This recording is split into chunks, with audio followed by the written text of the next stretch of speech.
This morning, I have a challenge. I'm going to ask you to listen and consider what you're about to hear. Our scripture is going to come from Luke 15th chapter and from Joshua 3, but if you will, just listen. I'll keep you informed as to what's going on. You all are so very familiar with these parables and stories that you have heard all through your life.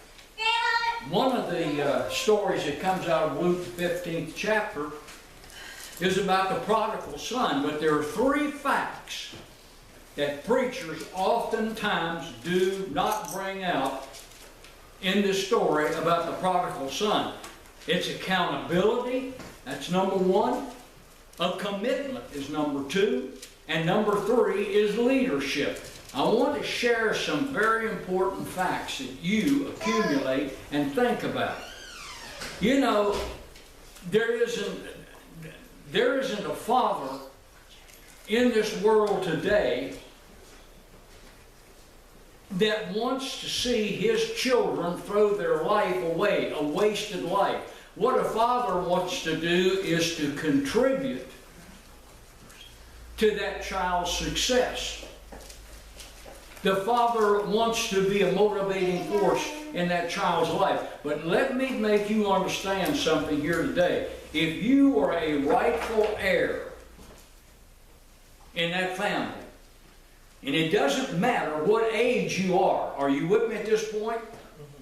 If you are a legal heir, you had the right under Jewish law to tell your father, I'm tired of being down on the farm. I'm sick of this place and I want to go sow my wild oats. So you give me my rightful inheritance. Now, Jewish law also commanded that that father had to be obedient and show accountability to the laws and the Mosaic laws and give that child their rightful heir. Now, what I want you to take a look at is that the father is also committed. Here's another commitment. To love that child regardless of what he or she has done or is doing. I want you to think about this. And to display a quality of leadership in their lives. Now think about this. That oldest son made a choice. And what was it? He was going to stay on the farm. But that younger son, he decided to go squander his entire inheritance. Now, you got to ask yourself some questions about why does one decide to remain on the farm and work, and the other to go? You have to stop and think about that one brother that's dedicated himself to that farm. He's out there working. Put yourself in his place. All of a sudden he hears music and a lot of activity going on, and he asked one of the servants just exactly what the heck is going on. And one of the servants relays this information to the older brother while they're getting ready to have a feast, a party, a great feast. Your dad's setting up a great feast. What for? Why, your brother. He just returned home. What did it say? The older son was very, very what? Displeased. Wouldn't you be? I mean, here's the one that's chosen to stay and work. He's asked for nothing, and now the fatted calf will be slaughtered and a big party thrown. You see, here comes leadership. That father had to come back to that oldest son and tell him, listen, son, I love you both. Your brother, that which was lost, has now returned home. But understand what the father instructed to the older son. Your younger brother has basically come crawling back and said, I want the position of the lowest servant on this farm. I will be subservient to my older brother. I just want to have a place to call home again. We all have problems. Now, here is something you as a Christian and I have got to always remember. We've always got to display before the world accountability, commitment, and leadership, because this is what the world expects to see of you here in this church when you're out there living your daily life. That's what's expected of you, and you're going to have to conduct yourself in that manner. Now, there's another familiar occurrence. There's a rich young ruler. I want you to understand something about this, because a lot of preachers don't bring it out. This boy's Jewish. You know what that means? He's raised in a Jewish family. He has to learn everything that is taught by the Jewish, required by the Jewish, commit Scripture, learn all about the Mosaic Law. There's a problem here. You know what the problem was? This young man knows exactly who the Messiah is. He's been taught it. He has seen Jesus. He has seen the products of his miracles. Now, this young man is also a very wealthy young man. Now, listen for a minute at this. In the community where he resides, he is looked upon and recognized as an expert or an overlord in his field. So, other members of the community, having a desire to be successful in business, would go to this overlord, this young man, even though he was young, and seek his knowledge in growing their own business or to start a business. He was considered a man of greatness. Now, where do we go from here? What is unfolding in our present year? This young man contains a lot of power. But listen to me. He's got a religious problem. Have you got a religious problem? He may be raised in a Jewish home and taught everything, but he's got a problem that's eating away at him. Would you have any idea what that problem might possibly be? He knows all about Abraham, but this boy's not sure if he's really involved in the religion. He's gone to church, he's learned the catechisms, he's learned the Mosaic Law. He's done everything. He even goes so far to say that from a child I've done what? I've done everything. But there's an itch that he can't scratch. He's not real sure that he's into this faith thing. And it's beginning to consume him. Now, if you want a business opinion, you went to this overlord and you asked him. The overlord, the wealthy man now, having a religious problem, has decided that the best place for him to get the answer is from Jesus Christ. Now, he's heard about the miracles, and he's seen the byproducts of it. So he goes to Jesus. Where else better to go?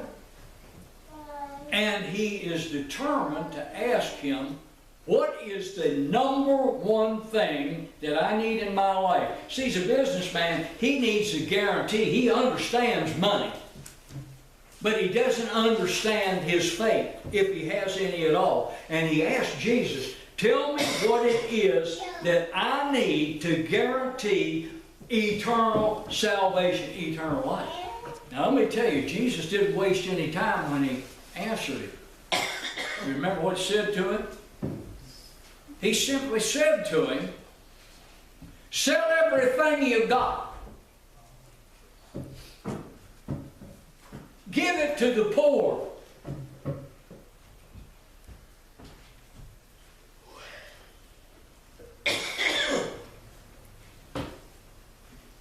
See, when Jesus said to him, sell out, brother. Give it all to the poor. His mind closed. He didn't want to hear it anymore. That's my money. That's my creative power. That's my thing. And I'm not going to give my money to anybody that's poor and undeserving. Actually, this young man's in shock. Because money was power to him. Just like it is today. The only thing he was accountable to now was to himself. The only commitment that boy had right now was to himself and his money. But you know, Jesus knew you can't fool God. Jesus knew he was struggling with this issue about his salvation. Maybe you're not struggling with your issue of salvation. Bless your heart for that.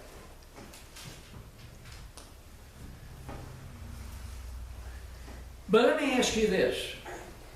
Do you remember in the last few moments that Jesus made an offer? And he gave that boy a command. But he gave an offer and a command that the rich boy was not expecting. Sell out. Give it all away to the poor.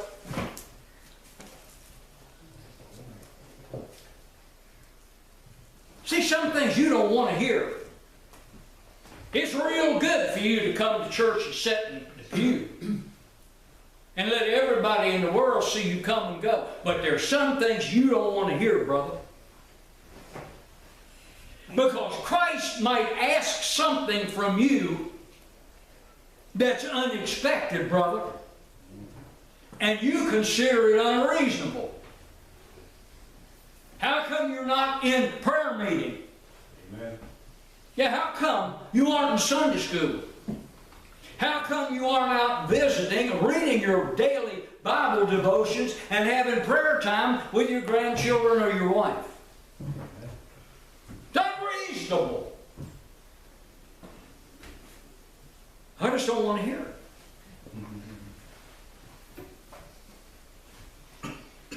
And then you always have that lovely little quote.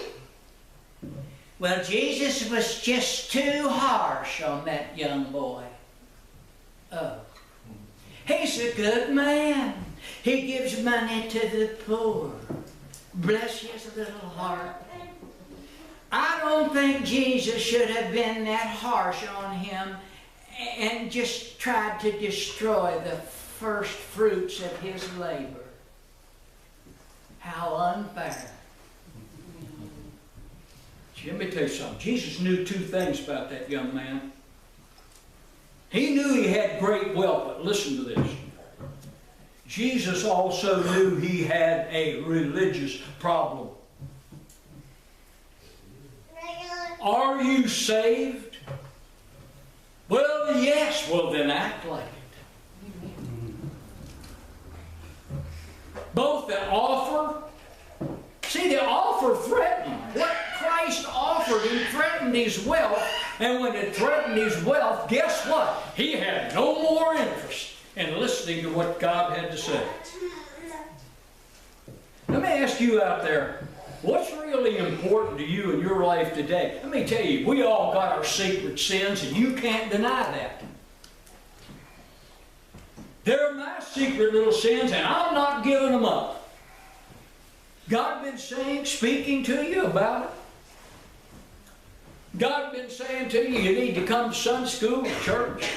You need to be more supportive. You need to know the difference between tithing your money and offering an offering. I'll be looking for a new job Monday morning. That'd be all right. They're mine, brother. They're my sins, and I'm going to hold on to them. Nobody knows about it. My wife don't know about it. The world don't know about it. But Jesus does. You know, we've got to take the time here to examine the question as well as the response. What Christ was going to take away from that boy earthly, he was going to give him spiritually. What I'm telling you is, when he said, sell out, give it all away, and follow me, he offered him apostleship. Not discipleship, he offered him apostleship. But he missed it. Now, fail to hear. Now I want to go to Joshua. You know, Joshua's not a rocket scientist. He's just a simple man, and he needed God's personal signature. Did you understand what I just said? He needed God's personal signature on a problem. The question is, why does he need God's personal signature? Let me tell you something, folks. God seldom is going to reveal to you His plan. Follow me. He's not going to give you all the details. You just have to have faith. I want you to consider the dilemma that Joshua was actually having to deal with. 40 years these people have been running around out there in the wilderness. And there's some attitude and generation changes that have taken place. They got that old group. They were mean, ugly, nasty, ungrateful, bickered about everything. And yet God met every need that they had. The new generation, and I don't mean to be ugly when I say this, they're dumber than a post hole. They have not seen hardly anything. God's been feeding them every day. The manna's falling out of heaven. Can you understand that for 40 years these people have been walking around on the same shoes, didn't need any shoe leather. They didn't need any clothes. It didn't dawn on them. Man, my clothes aren't wearing out. My shoes aren't wearing out. Now, are they going to be prepared? Are you prepared? God's about to do something, but are you prepared to receive? Or are you just going to fill your void in life with all kinds of excuses? Man, I don't feel good. I never feel good. I'm old. But I don't quit. Some of you use every excuse under the sun not to do your rightful duty to God. Now listen. The new generation are going to have to do something. They're there. They've gotten up. I want you to picture this with me. There's 1.5 million people just arrived. Guess what? They had heard about the Red Sea being parted, but now this is just a river. The Jordan River is no more than 100 feet at its widest, and it's less than 10 feet deep. Only today, brother, it is a raging torrent of water, and the word inundating. Inundating means that it is flooding out over everything, and this 1.5 million people have made their way up to the borders of that water. They can't go any further. This is an impossible crossing. Watch what happens. Joshua has got to stand up and say, God said, go forward. Are you crazy? Do you not understand the difference between creek and inundating? What part of this, Joshua, do you and God both not understand? Joshua needs God's personal signature. I mean, it's easy to stand up and say, okay, you Levites, grab both poles, lift that ark, and go forward.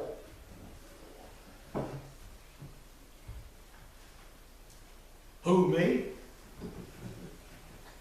Man, that water's deep. And that's raging torrent water.